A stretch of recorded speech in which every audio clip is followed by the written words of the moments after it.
নবী বলেন কুল্লু উম্মতি ইয়াদখুলুনাল জান্নাতা ইল্লা মান আবা। রহমতের নবী বলেন সব উম্মত জান্নাতে যাবে। দেখছেন নি কারবার, আল্লাহ কয় সব মানুষ জাহান্নামী, মদিনার নবী কয় সব উম্মত জান্নাতি। কিন্তু ইল্লা মান আবা, নবী বলেন যে আমাকে মানে না সে জান্নাতে যাবে না। কিলা মান আবা, ও রহমতের নবী বলেন কারা আপনাকে মানে না? নবী বলেন মান আতাআনি দাখালাল জান্নাহ, যে আমার অনুসরণ করবে অনুকরণ করবে সে জান্নাতে যাবে। ওয়া মান আসানি ফাকাদ আবা, যে আমার বিরোধিতা করবে সে আমাকে অস্বীকারকারী হিসাবে জাহান্নামে যাবে। হাদিসের কিছু সামান্য ব্যাখ্যা 5 মিনিট শুনেন। নবী বললেন সব উম্মত জান্নাতে যাবে, যারা নবী মানে না তারা জান্নাতে যাবে না। কে নবী মানে কে মানে না? সাহাবায়ে কেরামের প্রশ্ন, নবী আপনাকে মানে না তারা কারা? নবী স্পষ্ট স্কেল দিয়ে গেলেন কে আমি মুহাম্মদ রে মানে কে মানে না। আপনার আমার বলা বলি করে দ্বন্দ্ব বাড়ানোর প্রয়োজন নাই। কে নবী মানে কে মানে না নবী নিজেই বলছেন। সাহাবায়ে কেরামের প্রশ্ন, হে নবী আপনাকে অস্বীকার করে মানে না তারা কারা? নবী ওই কথাটার জবাব ডাইরেক্ট না দিয়া তার আগে একটা সুন্দর মোহাব্বতের আওয়াজ দিলেন, মান আতাআনি দাখালাল জান্নাহ, যে আমার অনুসরণ করে সে জান্নাতে যাবে। এখান থেকে একটা প্রশ্ন করব আপনাদেরকে, নিজের থেকে জবাব দিবেন। আবার বলছি, নবী বললেন যারা আমারে মানে তারা জান্নাতে যাবে, যারা মানে না তারা যাবে না। সাহাবায়ে কেরামের প্রশ্ন, ইয়া রাসূলুল্লাহ আপনাকে অস্বীকার করে মানে না তারা কারা? নবী ওই জবাবের আগে বললেন যে আমার অনুসরণ করে সে জান্নাতে যাবে। এবার আপনারা বলেন, নবী বলছেন যে আমার অনুসরণ করবে জান্নাতে যাবে, বিপরীত কথাটা কি দাঁড়াবে? যারা অনুসরণ করে না তারা জান্নাতে। আবারও বলছেন, সাহাবায়ে কেরাম বললেন হে নবী কে আপনাকে অস্বীকার করে? রহমতের নবী বলছেন যারা আমার অনুসরণ করবে তারা জান্নাতে যাবে। বিপরীত কথা দাঁড়ায় যে অনুসরণ করবে না সে জান্নাতে যাবে না। কিন্তু আশ্চর্যের বিষয় নবী এটা বলেন নাই। এখন অনেকের মাথায় ঢুকতেছে না, ভালো করে খেয়াল করেন। সাহাবাদের প্রশ্ন, নবী আপনাকে মানে না তারা কারা? নবী বললেন যে আমার অনুসরণ করবে সে জান্নাতে যাবে। কথা বিপরীতটা দাঁড়ায় যে নবীর অনুসরণ করবে না সে জান্নাতে যাবে না। নবী এই কথা বলেন নাই যে আমার অনুসরণ করবে না সে জান্নাতে যাবে না। তো নবী কি বলছেন? নবী বলেন যে আমার বিরোধিতা করবে সে আমাকে মানে না হিসাবে জাহান্নামে যাবে। এখান থেকে কি বুঝলাম? চিকন কথা বুঝলাম কি? নবীরে যারা মানে না তারা দুই দল। কয় দল? এক দল আগ্রহী আর এক দল বিদ্রোহী, এক দল দরদি আর এক দল বিরোধী।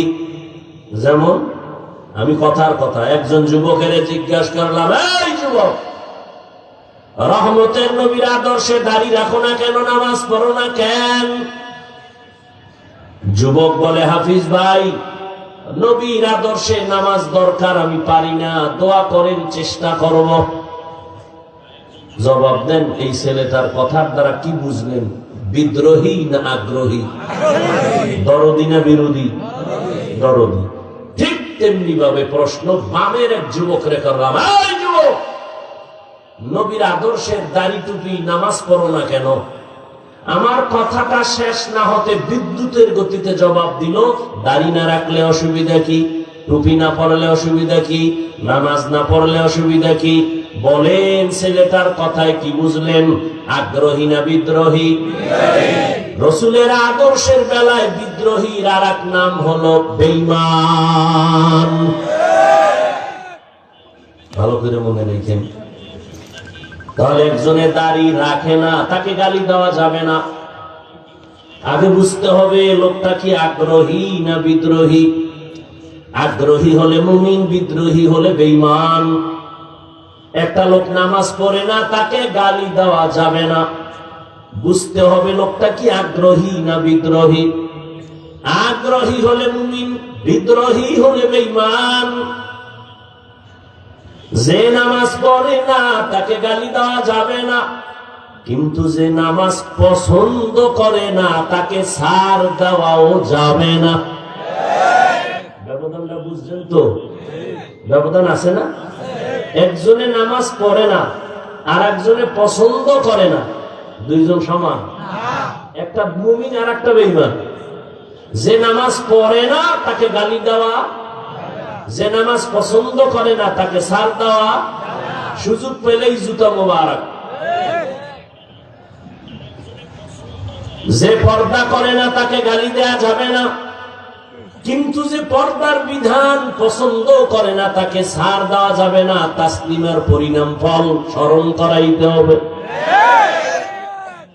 তাসলিমা কয় নারীর উপরে আল্লাহ পর্দা ফরজ কইরা একচাটিয়া নারীর উপরে আল্লাহ জুলুম করছে, আল্লাহ জালেম। নাউজুবিল্লাহর আওয়াজে বোঝা যায় ওর খালতো ভাই আপনারা। জোরে বলেন আল্লাহ জালেম। আল্লাহ জালেম। আল্লাহ খালি জালেম না, সামান্য একটু যদি ধাক্কা দেয় এ দুনিয়া শেষ করতে কয়দিন লাগবে? আল্লাহর দেওয়া পানি খাইতেছেন না আপনার আব্বাই দিছেন? সূর্য কার? আলো ভোগ করতেছেন কেন? আল্লাহরে মানেন না, আল্লাহটা ভোগ করেন কেন? জমিন কার? আল্লাহ। বাতাস ভোগ করতেছেন কার? পানি ভোগ করতেছেন কার? জমিনের ফসল খাইতেছেন কার দেওয়া? আল্লাহর দেওয়া। নদীর মাছ খাইতেছেন কার দেওয়া? আল্লাহর দেওয়া। সব খাইয়া ডেইলি একবার মরেন, এরপরে আবার আল্লাহ জিন্দা করে। কি ঘুমাননি? ঘুম মানে মরা। দোয়া করে আল্লাহ মরতেছি, দোয়াটাই তো মরা। আল্লাহুম্মা বিসমিকা আমুতু। হ্যাঁ, ও আল্লাহ তোমার নামে মরতেছি বা মরা। কেমন মরা? চোরে আইয়া বউয়ের কানের অলংকার টান মেরে লয়ে দৌড়, টেরি ভাই। কেমন মরা মরছে? আল্লাহ যদি মরা থেকে জিন্দা না করে কেউ পারবে? হ্যাঁ, তাহলে আল্লাহর দেওয়া সব খাইয়া যেই পরিমাণ জুলুম করেন, আল্লাহ যদি একটু ধাক্কা দেয়, ঘুমের তুইটা দেখতেন চেহারা শুকরের হয়ে গেছে, বানরের চেহারা হয়ে গেছে। আল্লাহ পারেন, করেন না কেন? এক জবাব হলো আল্লাহ জুলুম করেন না, আল্লাহ পাক স্বার্থান্বেষী না। 2 নম্বর জবাব, আল্লাহর প্রিয় একজন বন্ধু মুহাম্মদের উম্মত আমরা, এ কারণে আল্লাহ করেন না। মুহাম্মদের উম্মত না হইলে কপালে বহু দুঃখ ছিল। আল্লাহ হেদায়েত দান করুন।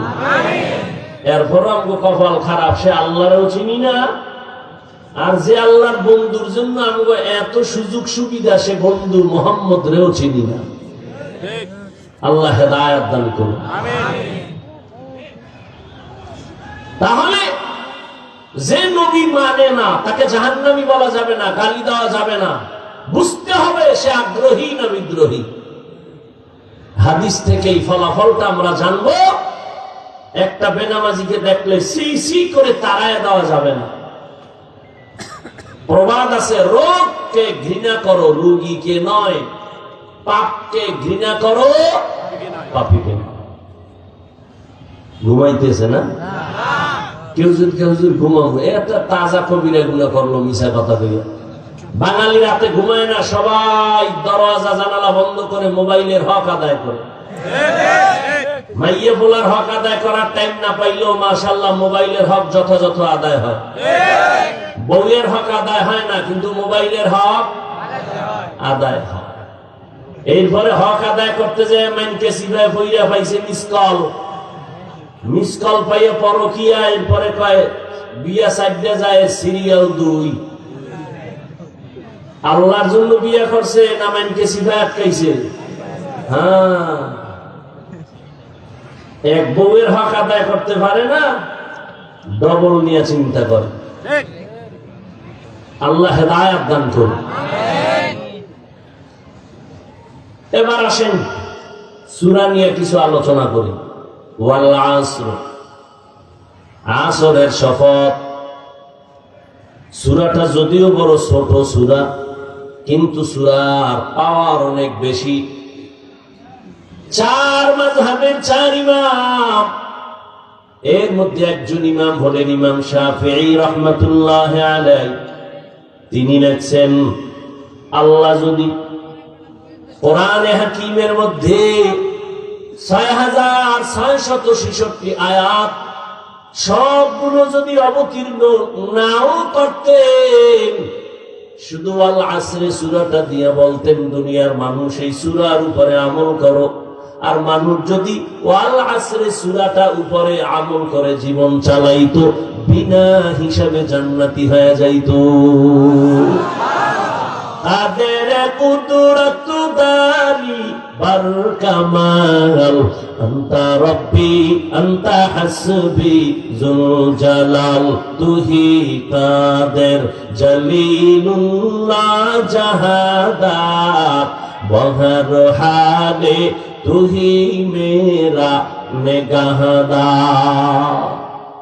সূরাটার এমন পাওয়ার। সূরাটার শুরুতে আল্লাহ শপথ করলেন ওয়াল আসর, আসরের শপথ। আল্লাহ শুধু এখানে না, কোরআনের বিভিন্ন জায়গায় শপথ করেছেন, কসম করেছেন। একটু জবাব দেন, আল্লাহর কোরআন সত্য না মিথ্যা? কত পার্সেন্ট সত্য? পুরাটা না অর্ধেক? সবাই একমত? 100 বুঝি না আর 200 বুঝি না, কিয়ামত পর্যন্ত জমিনে আরো যত পার্সেন্ট বাড়বে, সবার থেকেই আমার আল্লাহর কোরআন সত্য। ই কালামে জিন্দা কুরআনে হাকীম, হিকমতে উলা ইয়াজালাস তো কদিম বখা কুরআ, কালামুল্লাহ বশনো কদিমাস্তি কদিমাস্তি নাইনো। আল্লাহ শপথ করলেন কোরআন সত্য। মিথ্যা প্রমাণ করার জন্য ১৫০০ বছর পর্যন্ত অপচেষ্টা কম করে নাই বড় বড় পণ্ডিতেরা। আর কোরআন এমন একটা কিতাব, যে কিতাব কোন সিন্ধুকে তালা দিয়ে রাখা হয় না। কোন হিন্দু ভাই যদি কয় কোরআন চাই, আমি টাকা দিয়ে বলবো নেও, কারণ এটা এমন একটা কিতাব যেটা ধরলেই অ্যাকশন শুরু। যে কিতাব খুইলা দেখবে অ্যাকশন, যে কিতাব তাকায় তাকায় দেখবে অ্যাকশন, যেই কিতাবটা পড়লেও অ্যাকশন, যেই কিতাবের আওয়াজ কানে শুনবে তাতেও অ্যাকশন। এমন একটা কিতাব যদি কারো ঘরের মধ্যে রাখো, ওই ঘর ফেরেশতারা পাহারা দিবে। এত সুন্দর কোরআন, ১৫০০ বছর হয়ে গেছে, একটা ভুল কি কেউ বের করতে পারছে? বরং বহু বিধর্মীরা আল্লাহর কোরআনের সামনে দাঁড়াইয়া ভুল স্বীকার করে কালেমা পড়েছে, কিন্তু কপাল বড় খারাপ, মুসলমানেরা এখনো সেই কোরআনের মর্ম বুঝলো না। কোরআনের মর্ম বুঝে নাই। ঘরের মধ্যে কোরআন আছে, 20 বছর 30 বছর হয়ে গেছে, এমনও কপাল পরা আছে একদিনও খুইলাও দেখলো না যে ভিতরটা কেমন। অথচ নবীর দুশমন আবু জাহাল সারা জীবন নবীর বিরোধিতা করত, কিন্তু রাতের আধারে গোপনে একা একা নবীর ঘরের কিনারায় দাঁড়ায় নবীর জবানের তেলাওয়াত শুনত। কারণ এটা এমন সুন্দর কথা, জমিনে কত গান, কত কবিতা, কত কিছুই শুনলাম, আল্লাহর কোরআনের মতো মজার আওয়াজ আর একটাও নাই। আছে? একটা কবিতা বারবার বললে সবাই বিরক্ত হয়, কেউ এই কবিতা শুনতে চায় না। কিন্তু কোনদিন মসজিদের মুসল্লি বলে নাই, হুজুর 15 বছর 20 বছর আলহামদু সূরাটাই তো শুনলাম, এবার ফালদাইয়া পড়েন। কেউ বলছে?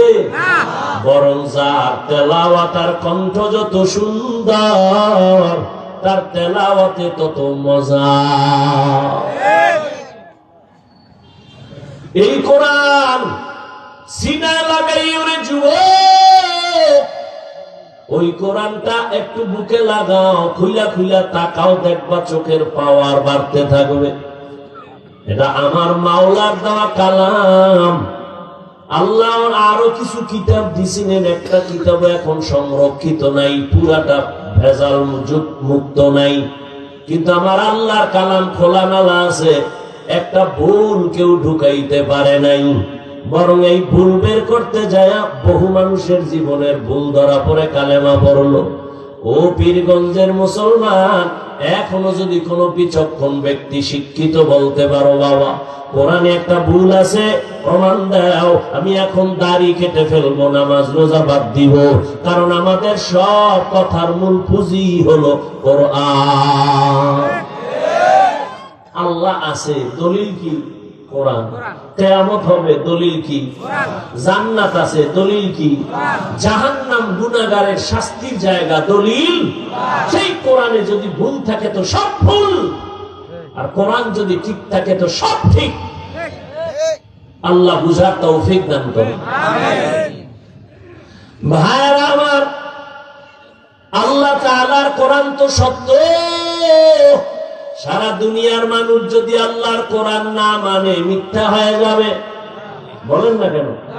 সারা দুনিয়ার মানুষ যদি বলে কোরআন মেনে নিলাম, মানার কারণে কি সত্য হবে? দুনিয়ার মানুষ কোরআন মানো আর না মানো, আল্লাহর কোরআন নিজ জায়গায় সত্য, কোনো সন্দেহ নাই। এরে আল্লাহর গোলাম, ওই কোরআন তো সত্য, তাহলে কসম করার কি প্রয়োজন ছিল আমার আল্লাহর? আমরাও তো মাঝে মাঝে কসম করি। কেন আমরা কসম করি? সন্দেহ দূর করার জন্য। যেমন বললাম, ভাই আমার কথাটা এমন কয় বিশ্বাস করি না, তখন বলি কসম। কসম যখন খাইছো মেনে নিলাম, তাহলে আমাকে কসমের উদ্দেশ্য কি? সন্দেহ দূর করা। আল্লাহর কোরআনে কি সন্দেহ আছে কসম খেয়ে দূর করছেন? নাই। শুধু নাই না, চ্যালেঞ্জ দেওয়া, লা রাইবা ফিহ। কোরআনে কোনো ভুল সন্দেহ নাই। এই যে পাগড়ি দিলাম, কয়জন নেই? 20 জন ছাত্র, ছোট ছোট বাচ্চা। বাংলা ভাষা শিখার জন্য একটা বই পড়েছিলেন, 10 পৃষ্ঠার আদর্শ লিপি পড়ছিলেন। কথা ভাই, ও ভাই সত্য কথাটা স্বীকার করতেও কি আপনাদের সমস্যা? আদর্শ লিপি বই চিনেনি না, আর শিক্ষাঙ্গন যেইভাবে রং লাগাইছে চিনারও তো কথা না। আগে আমরা আদর্শ লিপি করছি, সকালে উঠিয়া আমি মনে মনে বলি, আমি যেন সারাদিন ভালো হয়ে চলি। মনে আছে? আদেশ করেন যাহা মোর গুরুজনে, আমি যেন সেই কাজ করি ভালো মনে। আর এখন ডিজিটাল যুগের পড়া, ক্রিং ক্রিং টেলিফোন, হ্যালো হ্যালো হ্যালো, কে তুমি কাকে চাও বলো বলো বলো, আমি ম্যাও হ্যালো ক্যাট বিড়ালকে চাই, জরুরি খবর আছে ডেকে দাও তাই, হামটিমা টিম টিম তার খাড়া দুটো শিং, তারা মাঠে পারে ডিম। বুঝা সেটা ঠিক করিও, ফিডা কিন্তু বন্ধ হয় নাই। ভাইরা আমার, একজনে কয় ভাই দাওয়াত, কয় আলহামদুলিল্লাহ, কয় আপনার বাড়ি, কয় নাউজুবিল্লাহ। জিন্দেগি মে বন্দগি তু কর নাহি,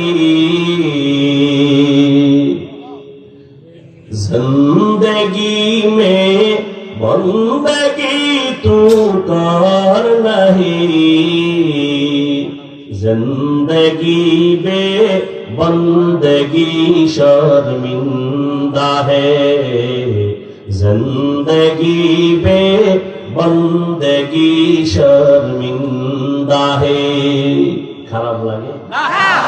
যুবকরা আসো না, ঘুমাও, মোবাইলে রাখ, এটা মরবি, মরার আগে কবি কাফনের ভিতরে ঢুকাইতে, কবরে যখন যাইবি না ফেরেশতা আইলে কবি আগে সেলফি, পরে প্রশ্ন, মর, মোবাইল নিয়ে মর।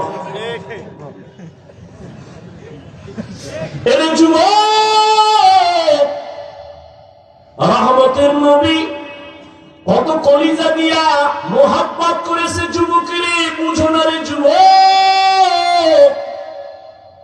নবী বলেন আমি এমন কপালওয়ালা, জমিনে এসে আমি একদিনও আমার আব্বাকে আব্বা বলে ডাকতে পারিনি। কেমন কপাল আমার, 6 বছরে আমি আমার মারেও হারাই ফেললাম। আমার আপন জনেরা সব আমার দুশ্মন, আমাকে রেডি হয় জবাই করার জন্য, হাঁটার পথে কাটা দেয়। আমি মুহাম্মদ, আমি আল্লাহর এমন প্রিয় গোলাম। আল্লাহ বলেন মুসারে আমি নবী বানাইছি, ইব্রাহিম আমার নবী, মুহাম্মদ আমার নবী, সবাই আমার বন্ধু। ঈসা আমার বন্ধু, মুসা নবী বন্ধু, ইউনুস নবী বন্ধু, দাউদ নবী বন্ধু, সুলাইমান আমার বন্ধু, মুহাম্মদ আমার বন্ধু। তবে ব্যবধানটা কি জানো? সব নবী রাসূলেরা আমার আল্লাহ তাআলার আশিক, আর আল্লাহ কয় আমি নিজে আল্লাহ মুহাম্মদের আশিক। ওই নবী বলেন আমি যদি দোয়া করতাম উহুদ পাহাড় স্বর্ণ বানাও, আল্লাহ বানাইতে, আমি উল্টা দোয়া করছি, ও আল্লাহ তুমি আমারে বড় লোক বানাইও না, আমারে তুমি গরিবী হালাতে রাখিও, গরিবী হালাতে মরণ দিও, কিয়ামতের দিন গরিবের সাথে আমার হাসর করাইও। নবী কয় গরিবের দল, বড় লোকের বাড়ি গেলি দেখে মোটেও আফসোস করিস না, কিয়ামতের দিন ওই টাকাওয়ালা বাড়িওয়ালা 500 বছর আগে গরিব, তুমি জান্নাতে যাইবা। নবী বলেন এই বিপদের সময়, বিপদে পড়লে বাবারে টেলিফোন করি, বাবা কই, আমার উপরে বিপদ। বাবা দৌড়াইয়া হাজির হয়, আম্মা জানের বলি মা তুমি তো আসতে পারবা না, একটু আমার জন্য দোয়া করিও। নবী কয় আমার মাও নাই, আমার বাবাও নাই, আমি বড় এতিম অবস্থা, আমার চতুর্দিকে দুশ্মন, ওই সময় আমার কেউ নাই। বুড়ারা যারা ছিল আমার সবাই বিরোধিতা করেছে, যুবকেরা আমার উপকার করেছে। ও পীরগঞ্জের যুবক বলো, ১৫০০ বছর পরে তুমি যুবক হইয়া আমার নবীর আদর্শের কি উপকার করলা বলো রে বাবা। আজকে যুবক হইয়া তোমার জীবনটা কেন নষ্ট হচ্ছে, একটু কি চিন্তা করছো? আল্লাহ কুকুর শুয়োরকে আল্লাহ জ্ঞান দেয় না ভালো মন্দ যাচাই করার, আল্লাহ মানুষকে দিছে, কেন তুমি ভাবো না রে বাবা? ৪০ বছর পর্যন্ত তোমার